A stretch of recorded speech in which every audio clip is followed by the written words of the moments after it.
And then the last set is your transaction data. Here's one that'll scare a lot of CEOs listening. About 20% of the people you're selling right now, every time you serve them, you're losing money. They're profit leaking accounts. Everything leads to growth with the National Association for Sales Professionals. The Leads to Growth podcast with the National Association for Sales Professionals provides in-depth discussions sharing the best sales, prospecting, influence, and communication skills, as well as sales training techniques to take your professional sales career to the next level. Hello and welcome to another Leads to Growth podcast. I'm your host, Chris McCoy.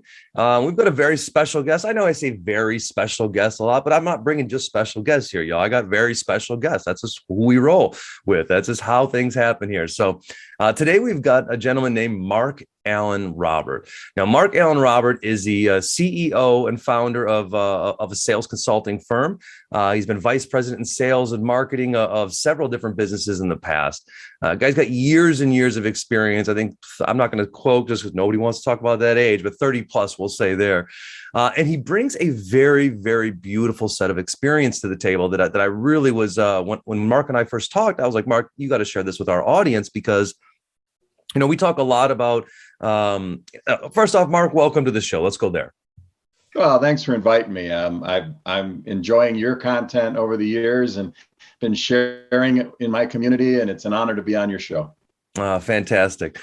So, y'all, I got to know Mark because he was a referral, right? Always the best place to start is a referral, and it was an unsolicited referral. That's what I really love. That engages what we call the law of reciprocity, right? So there's a guy who referred Mark and I. Ed Wallace, who y'all know who he is. He's been on here before, but Ed's got a little reciprocity deal with me. I owe Ed one now, right, for this referral.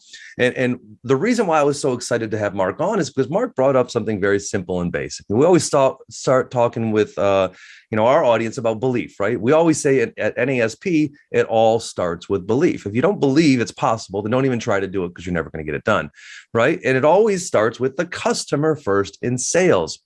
But how often do we overlook that? Starting a business, I talk to entrepreneurs all the time. I talk to sales and marketing companies all the time. Most of the time, they lead with, here's how I want to do it. Here's what I'm going to do. Not let me go talk to my customers and find out where the need is that I can solve. And this is the story that Mark brought to the table that I'm really excited for him to share some of his experience with. And it's really, it's starting with, the voice of your customer, understanding what your customer's needs are and to hear it directly from them. And Mark does some great work and research in this area, Mark. So thank you for being here, first of all. And Mark, tell us about how you became the number one guy on Google who fixes sales problems. Well, it all started like back in the late 80s. Again, I'm dating myself, but I was asked to help a plastics manufacturer. They were amazing at what they did. They just didn't have sales capabilities. And, they were around 4 million at the time. And the first thing I did was I went out and I started talking to their customers. What problems are they having? What, kind of like you had mentioned, Ed Wallace, he calls it GPS, goals, passions, struggles. Well, I didn't have an acronym at the time, but I was just out trying to understand them. And over time, we took that little company from 4 million and we sold it for 300 million just by listening to our customers and developing products and services based on what they needed.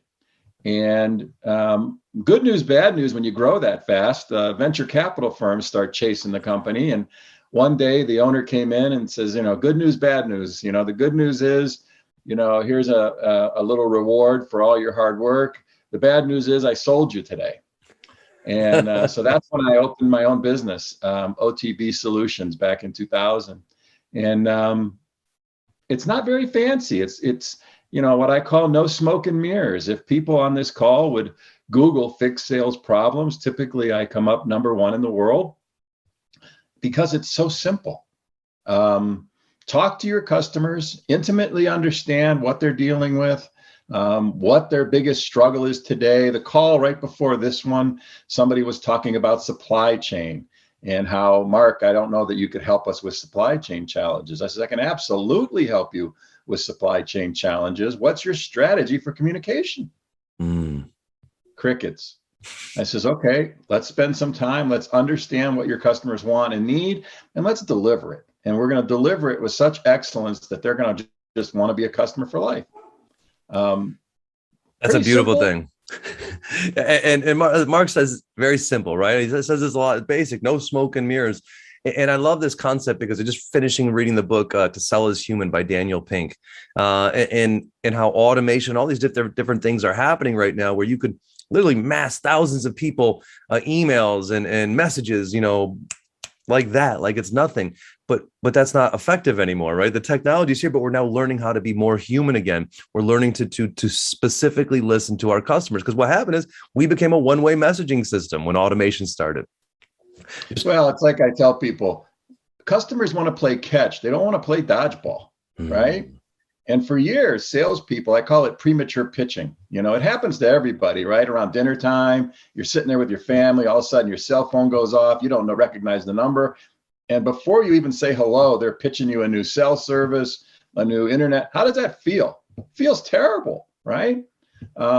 It's time we took the time to understand people. And there's a lot of hurting people out there. And I think it was Zig that said, you help a bunch of people, you'll never have a concern in your life. Absolutely. And, so again, that's what I do. I enjoy it. In my practice, I take more of a data-driven approach, where I have a team that'll go out and call your customers. They'll call your prospects. They'll even call the guys you quoted and didn't win. But the insights that we get are actionable. And then we sit down with the owners and the sales group, and we say, okay, here's what we learned, and here's what your customers are saying, and what are we going to do about it? And we create a plan to adjust. I love that. I love it. So tell me a little bit about some of the examples of this. So you just gave an example of supply chain, right? I know a lot of people out there right now are struggling with being able to deliver. So when give me an example of some feedback where you were able to provide perspective that maybe wouldn't have been seen if it wasn't for that time that you took with the prospects and the clients. Well, another fun company. One of my favorite industries was consumers in wheelchairs and helping them drive again. Company reached out to me from Arizona, said, hey, we're kind of stuck. Our revenues are stuck.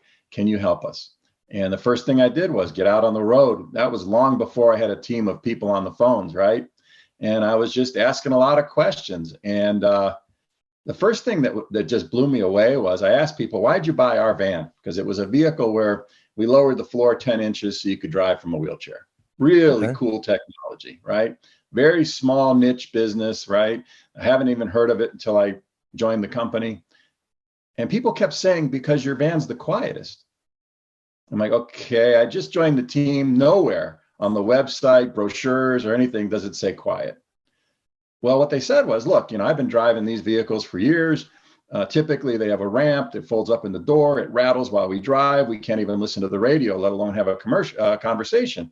So yours disappears into the floor, and it makes it like any other vehicle. It's so nice and quiet. So we turned that into a campaign of take a quiet test drive, right?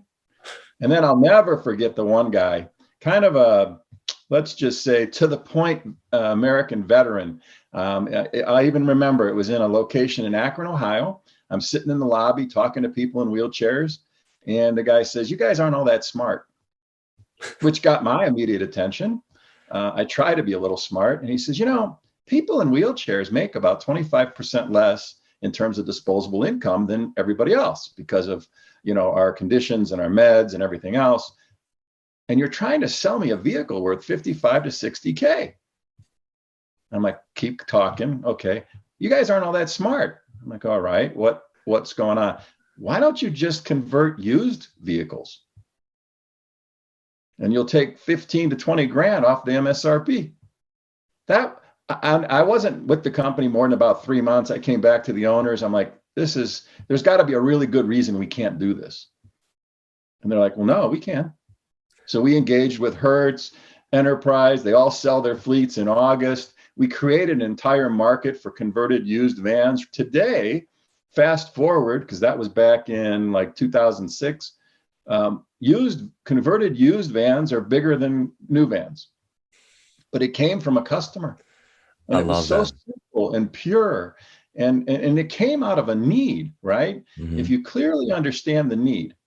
So think about all the changes your company's gone through in the last year. Shame on us if we don't know what our customers have gone through.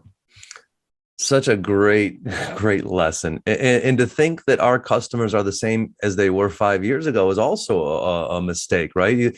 You shared that story, and it could have been that it was a very logical decision that the used market for vans wasn't available or something of that nature. That you forget that things change so often, that our customers change so often, that the market changes so often, and that circumstances. So to be able to reset and relook at things, it seems to be something that we should do on an annual basis, like if not more often.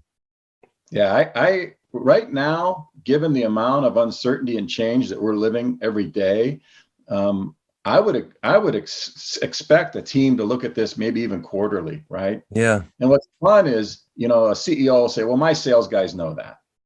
Really? Quick story. Company reached out to me from Kentucky. Sales dropped 40% because of COVID. The first thing I did was we interviewed all their customers. And I don't mean sending them an email and filling out I mean, we had a conversation with customers that took about 20 minutes.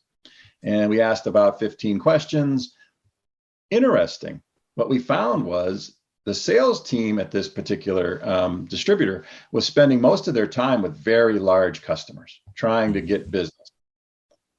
They were the most affected and impacted by COVID. It was the middle market guys who actually were having good, if not better than average years right now. Mhm. But once we got that data, we reshifted and we refocused the sales team to focus where the money was, right? Wow.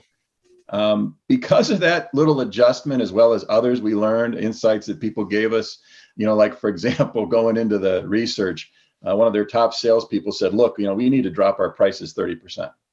The reason why we're not winning is our prices are too high and nobody has money during COVID." In the research, one of their customers actually said, and I'll never forget the look on the CEO's face on the Zoom call, "Your price is a steal. I thought you would have charged me more." So let's really go out there and challenge some of those assumptions. And, like, for example, another client, they make bolts and fasteners. Quick story, they're really good at what they do. But during COVID, buyers didn't have money, right? Mhm. Their CFOs were saying cash is king. So we had to change their messaging and we reduced their minimum shipment requirements because that's what buyers wanted. Now they're running 3 shifts and their biggest challenge is filling the plant. Again, I don't want to make this sound overly easy, but it is pretty easy. But you don't want your sales folks doing this. Absolutely. You said something earlier too about the price. People don't understand the correlation of going too low, where the value is no longer perceived because you are not priced to where the value should be. Right. That idea is a whole different animal. And also the idea that a salesperson just thinks differently than a person asking questions. A salesperson's looking for an answer. Right. When you said don't have your salespeople call and get this feedback. It's because your salespeople are looking for answers that they want. They're not asking they're not asking with curiosity. They're looking to be proven right in that manner. So I love the idea of using a third party, somebody who's really looking for the answers that maybe they're not expecting. Well, I even wrote an ebook on this, and I'll send it to you, Chris, Please afterwards if do. you want to put it in, with a link to this. But when I talk to owners, I consistently hear, "Well, my sales guys own that." Really? So why did they lose the last 3 orders? Price, price, price. Interesting. As a person who does win-loss analysis and loss mitigation, price is on the list, but it's rarely number one. Mm-hmm. What are you talking about? And again, when I do these projects, it just is amazing, building competence and trust. I didn't feel the salesperson clearly understood the problem, so I just looked at the lowest price. Okay, now that's a different issue. That's not just a price issue. And look at how we've trained salespeople, right? You guys train salespeople. I train salespeople. For years, it was like, listen for that buzzword and jump on them, right? That's not what people want now. I mean, No, the buyers today, they want trusted advisors, or you had mentioned Ed Wallace. He says they want business consultants masquerading as salespeople. Absolutely. And it's the idea that Daniel Pink talks about in his book as well, that it used to be that the salesperson, especially with the lack of the internet and the lack of information technology, that the salesperson was by far the most educated person. So he was an informer, and he was often in a place of superiority because of that information shift. And now you find that our customers know significantly more about the market, about the competition, and also, like you said, they know a hell of a lot more about their own needs. And when someone told me a great story that they said, that there's a family and they complain all the time because, every time they sit out on the patio, they're just getting wet. They just keep getting wet. They get wet. And the guy's like, well, yeah, obviously we need to sell them an umbrella. And that's the only solution. Well, no, the awning leaks, we just needed to fix the awning. And yes, there are different solutions, but if you really ask and take the time to really understand what the problem is, you're going to find that there's a certain solution that makes more sense for that person. And I think, people are they don't take the time. You've got this whole SDR world and account executives. And so the idea of this person's job is only to call you and get you on a meeting and a phone, not to hear you or anything like that. So now they're being transferred to another person who's like, all right, I got you. Now let's go talk about what we do, and not taking the time to uncover, hey, how are you? Develop some rapport, take some time to align. Do you find that after people understand that they're able to make these shifts right away, or then they just go attacking that next point again? Well, I mean, backing up a little bit, I'm right in step with you. And I think what happened during COVID was, I think it was Warren Buffett said, when the tide goes out, you could see who's swimming naked, right? Yeah. And here's what happened. Right before COVID, if everybody remembers, our biggest challenge was finding more salespeople. Yeah. Right? And not training them necessarily. 50% of most salespeople have never been trained. So we had these people with bad practices and no training, but they were busy, right? The orders were coming in, very transactional, but then the tide went out. Mm-hmm. And very quickly, we discovered that people were having a hard time having conversations. From the data from the assessment tool I use, 60% of once face-to-face salespeople are struggling, even today, to sell virtually. Wow. Why is that? They don't know how to create conversations that turn to revenue. And the cadence should be asking a question, maybe talking 30% of the call and letting your customer talk 70%. But in most cases, when I join a Zoom call as a coach, it's flip-flopped, right? Yeah. And they've never been taught like discovery, qualifying. I don't understand what you mean by that. What's the financial impact of that? I mean, things that you need to know to build that business case, because if you do, the sale actually proceeds to close much smoother than if you just kind of wing it, right? Absolutely. Absolutely. Yeah. The idea of taking the time to invest in that relationship, I think people have been distracted because of this two-dimensional way that they look at people. I mean, people are zoomed out right now. It is, you don't have the introduction, the walk to the office. You don't have the, after the meeting's over, talk about the kids and the family. It's, I have 30 minutes with you and I'm going to use all of it. And at the end, we're going to close with, what we need to follow up on. And that's it. There's no rapport. There's no time for relationships. And those very same people, if they would have walked into that meeting face to face at the customer's site, they would have done all these things naturally, especially if they've had experience. So the good news is, the long answer to your question is, this is trainable. We can teach people how to do this. It starts with rapport, then you strategically build competence. The stuff that buyers are hungry for, by the way, is the stuff that's not on your website. How did you solve problems for other people like me? Hey, I see on LinkedIn you're connected to Joe. How do you know Joe? You work with Joe? Yeah. What'd you do for him? That's what they're hungry for. Yeah. They've done their research. If they're taking go ahead. The sad thing is, I think it was Florida State said 85% of buyers today expect a salesperson to be able to connect what they sell to how it impacts their bottom line, and only 14% of salespeople do. Wow. Talk about a gap in skills, right? Absolutely. So again, we can teach people. You teach people. I teach people. We can help train and coach salespeople to adapt to the new normal. And you said the word right there. It's be adaptable, be flexible. Yeah. I think what we taught them is how to follow instructions. You're an SDR. I don't have time to train you to follow these steps, and at least we'll get you through. We'll get the meeting set that we need to get. And then when things shift, people don't know how to adjust because nobody's telling them what to do differently now. And Right. So to be internally motivated and externally focused is a difficult thing to do in this crazy, uncertain environment that we're in right now. But I love the idea of, do you find that how easy is it to make a shift? So like you get a call from a company, they get perspective, because look, a lot of people are like maybe scared to hear that they're moving in the wrong direction. Especially if you're talking to only the marketing department or the product development department. Do you often have to work directly with the top to make sure that the information is not put on somebody, or someone's not doing something wrong over here, but that the information is actually processed and reacted to appropriately? Yeah, typically I work with the senior management team, VP of sales, CRO, CFO, CEO. And it's really about change management, right? So we want to follow some of the best practices of change management. But having done this for so many years, typically it's an adjustment or a tweak. It's not a transformation. Okay. I do every once in a while get, like, particularly with a manufacturer. Mark, I was busy. I was busy for 30 years. My dad was busy for 40 years. The phone stopped ringing. Okay, now that's a transformation. They didn't have one salesperson on their team. They had no outbound selling. We had a lot of referral business. 90% of their revenue was coming from current customers. That was a transformation. Most people, you have a really strong team if you're in business and you've been in business anytime. What they need is new data. If you gave them the new data, and I look at 3 data sets.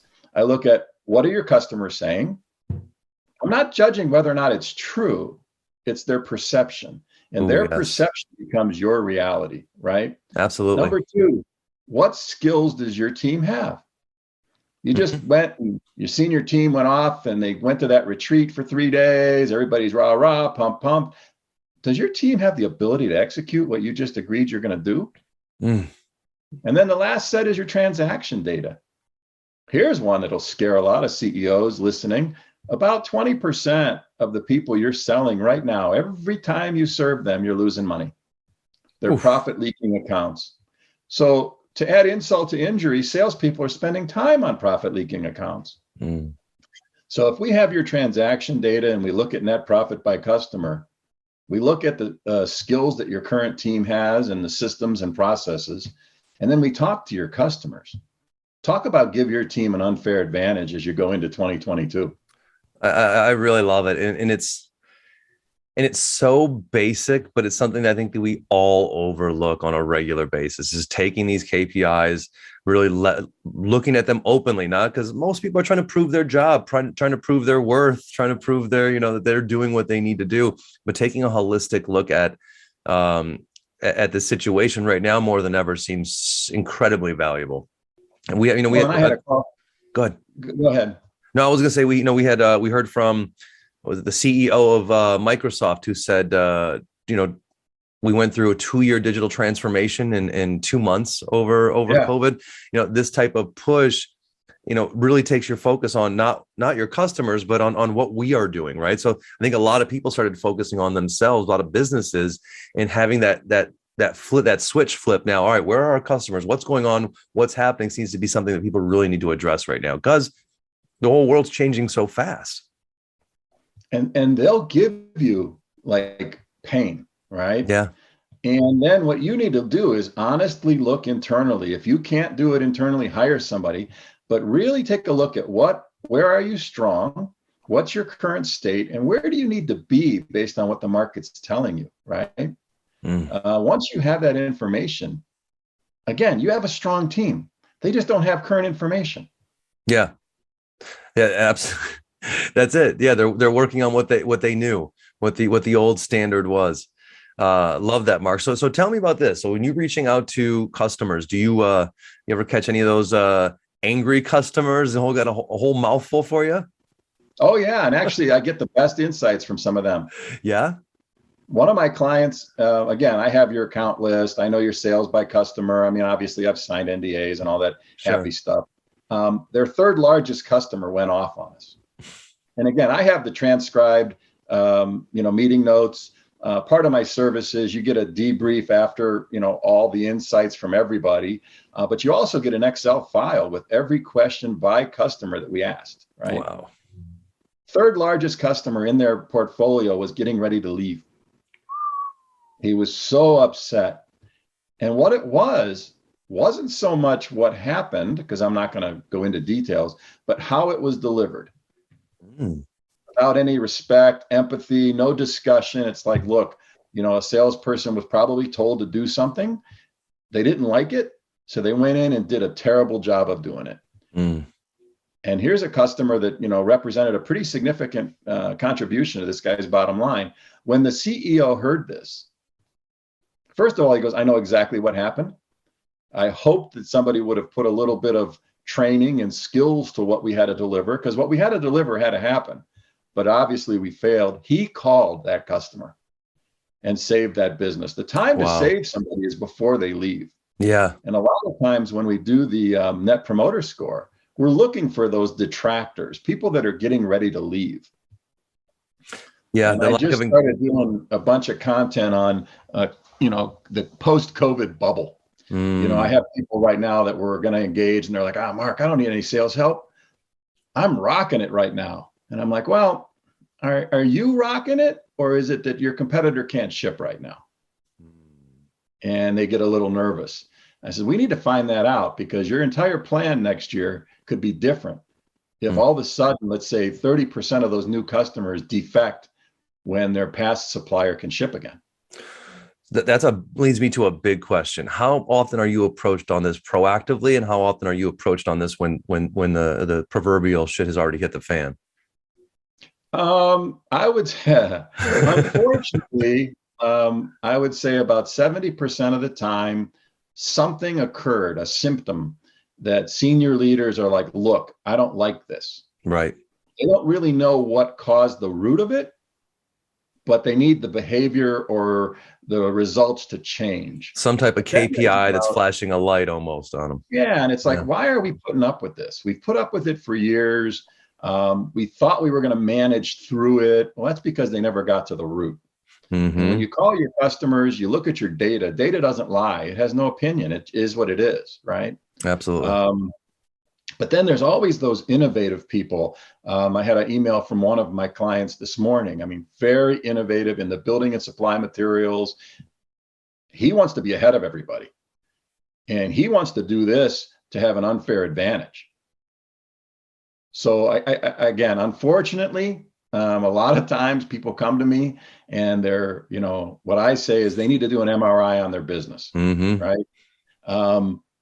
If you or I had a shoulder pain, right, we wouldn't go into the doctor and say, hey, doc, I want you to cut me right here. I want you to go in and cut the tendon. No, the doc would say, let me do an MRI. Let me send you to a sports therapist. Let me put you through some rehab. Oh, interesting. All you need is a little bit of rehab. You don't need surgery. It's the idea too, is the idea that for one to think that the market is not going to change or that your customers are not going to change is foolish, right? So when things are going well, to monitor that and be proactive, it's got to be so much more cost effective to make those moves when you are in a good place as well, as opposed to reactive trying to fix and band-aid. And also maybe the market's dipped, so now you're in a cash crunch, so you have all these additional pressures to drive you while you're trying to make these shifts and proactive decisions. So it seems like it's like a health checkup that companies should do on a proactive basis of like, hey, look, don't do it when you finally feel the pains in your, go on a quarterly basis, go on an annual basis, go every 6 months, whatever it is, get a checkup. Make sure the temperatures are still right, making sure the engagement's still where it needs to be, making sure that things aren't shifting before we see them. And that seems like what better time than now? We've got supply chain interruptions. We got labor shortages, right? We've got price increases that maybe your people are skilled at delivering, maybe they're not, right? Now's the time to do that customer gut check. Absolutely. And now more than ever too, because One, let's talk about the job market right now, man. More people are shifting jobs, which means I guarantee you that at least 30% of the sales force out there is completely unengaged, phoning it in right now, not really doing. So to be able to get that direct feedback from your customers before you all of a sudden get left, or be able to fix those problems in advance, is a huge thing. And I think a lot of people are very unaligned too, where I talk to salespeople all the time where they're like, I'm just here collecting a check. These people don't care about the customers. Young millennials, man, they don't even care about the paychecks anymore. They don't care about the bonuses. They're like, look, this company's not aligned. They're not even a good company. They don't even treat our customers right. They're more concerned about that than the customer is sometimes. And it's a shift. So I think focusing on your customers not only can help your business in general, but I think it helps your values, your standard as an organization, as a company. They know we're here to help our customer. We're not here just to make money. I think that speaks a lot for your culture and for your employees as well. Very much so. And you actually hit the right number. On average, when I do a pretty large sales team, anywhere from 20 to 30% of the people in a sales quota carrying role shouldn't be in it. Doesn't mean they're not valuable employees. They're dedicated, they're committed, but maybe they'd be better served in customer service, working in the warehouse, doing some other task, right? Yeah. But what they do is they become unengaged. They're not engaged with their customers. They're not proactive. They give them just enough to get the transaction and move on. People come to me and say, Mark, I want to hire a hunter. I got to hire another farmer. Are you sure? What if we just put better people in the right roles and train them and not add the overhead, right? If you're doubling and tripling down on digital right now, why are you investing in more of the same old, same old? Let's first diagnose, what do you need? Yeah. And that's what the power of data does. It's so funny too. You go to the old hunter farmer, right? As if these roles haven't changed in 50 years, right? We're still calling them the same thing. We had a campaign with us. It was like, let's create a hunter's campaign, right? An outbound campaign. And then we're like, hey, it's a little bit different now. Like, hunting isn't the same anymore. You really want to, you're really nurturing relationships out there. You're being patient. You're educating and asking questions, and it's just, you're doing it in a digital form, in a digital way. And it's interesting because of I don't know how many people would gather their leads from social networking and just being out there like physical networking, but that obviously took a big, damper. It slowed down obviously a lot because nobody was going anywhere. So people all of a sudden now, you get them all the time, these LinkedIn messages, just over and over and over and over again, pitching me on first email, pitching me on first message. And it's a number. They're playing the numbers game. And when you play the numbers game, I think what it does, and tie this all in a bow, is that if you were to talk to me, you would find out that I was not only didn't answer that email, I was turned off from that email, and probably would speak poorly about the company in the future if I had the chance to, because I was just because that's the way I felt and was treated. And that idea that you're doing more damage to your prospects or to your potential customers than you are doing good by bringing some there who can't do the job right. Well, and it's about doing it well. People say it's so hard to have a good meeting anymore.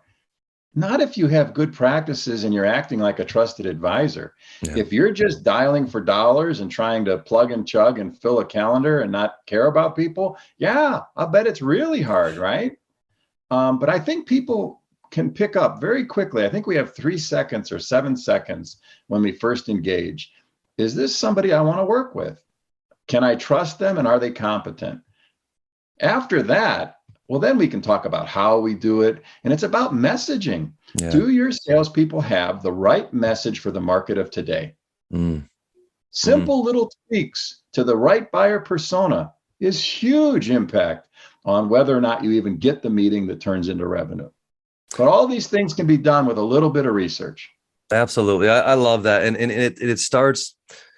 it all starts with identifying your customer. It's easy to spray and pray, to hit out there, but to find out what the real needs are. And as you said, look, that spraying and praying, just getting customers, 20% of them are going to come in and they're going to be losses for you. They're going to be leaky deals. They're going to be non-profitable. So really fine tuning who your messaging is for, fine tuning who your client needs to be and how they're feeling today's market is huge. So I really love this concept, and we're going to be doing more with Mark here. We're going to do a workshop with Mark coming up, or we're going to have a little webinar with Mark. He's going to put some content. We're going to talk a lot more about customer focus in the near future with Mark. But Mark, where can people find you in the future, find out more about what you're working on, and maybe get in contact with you and get some customer research done?